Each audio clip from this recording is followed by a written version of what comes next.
And we have, of course, to congratulate Maret Remonde and Miguel del Gallego.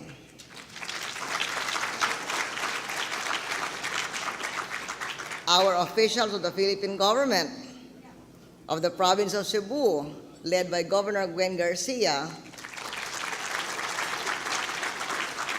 whom I understand hosted a very nice dinner for you last night.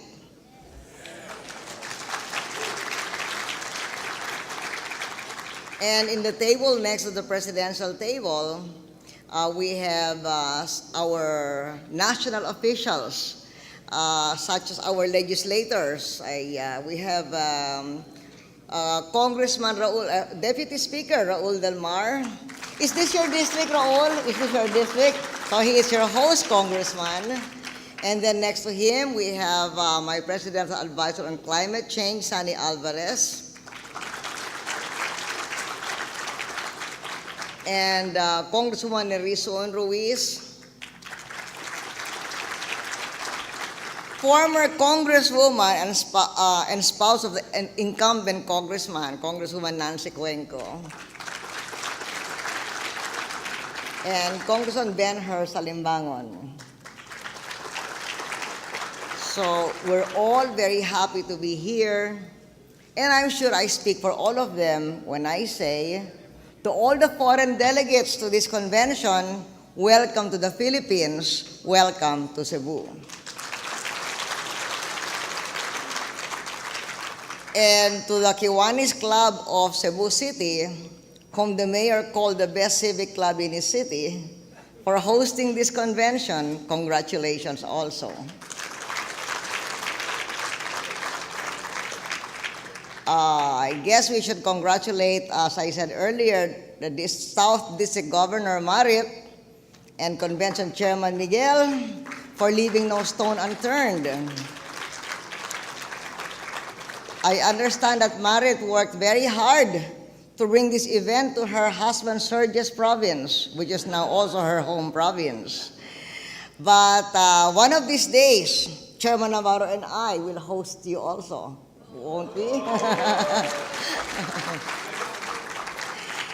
Now, Serge was introduced as fellow Kiwanian, because I understand that Serge was president of Kiwanis Cebu in 1997, 1998, not really so long ago.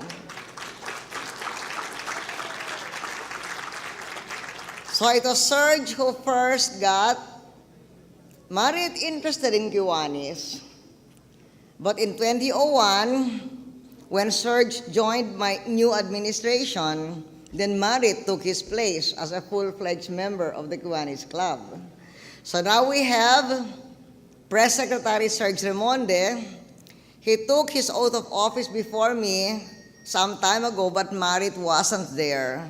So we didn't have the picture taking. We said we'll have a reenactment of the picture taking here when Marit is around and all of you are here. And we have Marit of Kiwanis, Philippines South. Originally, I understand that originally founded as a business club way back in 1915, Kiwanis soon transformed itself into a service organization dedicated to changing the world one child, one community at a time. Serge and I and our other officials, especially the national officials, are dedicated also to a common vision, a Philippines on the verge of first world in 20 years, when we hope that by that time, we will have dramatically reduced poverty, created a robust middle class, and have all the hallmarks of a modern society in strong, stable institutions. I am glad that you are all here. Chairman Miguel was saying that he was afraid that because of the global financial crisis, there might not be such a good attendance. But thank you for this good attendance. 400 strong from the region are here. And I hope that as you go around, you will see that our economy is stronger than it has been in generations. It has demonstrated that the hard choices we made, together with our congressmen and congresswomen in recent years, regarding economic reforms, have allowed the resources to mitigate the impact of the global financial crisis on the Philippines. These efforts have served us well. They have helped to ensure that, at least thus so far, the global crisis does not become a crisis in the Philippines. Having said that, we have not been immune to the impact of the global crisis. When we were in the bus from the airport coming here, I asked Governor Gwen Garcia, do you have displaced workers in our economic zone, in our export economic zone? She said, yes, because we have a strong electronics and furniture export industry here, and it's export industries that are taking the brunt in the Philippines of the global crisis. So therefore, we must continue to focus on jobs. He must focus, and also not jobs, but also keeping prices low. Because if there is unemployment created in the export sector, well, the cost of living becomes more difficult for them.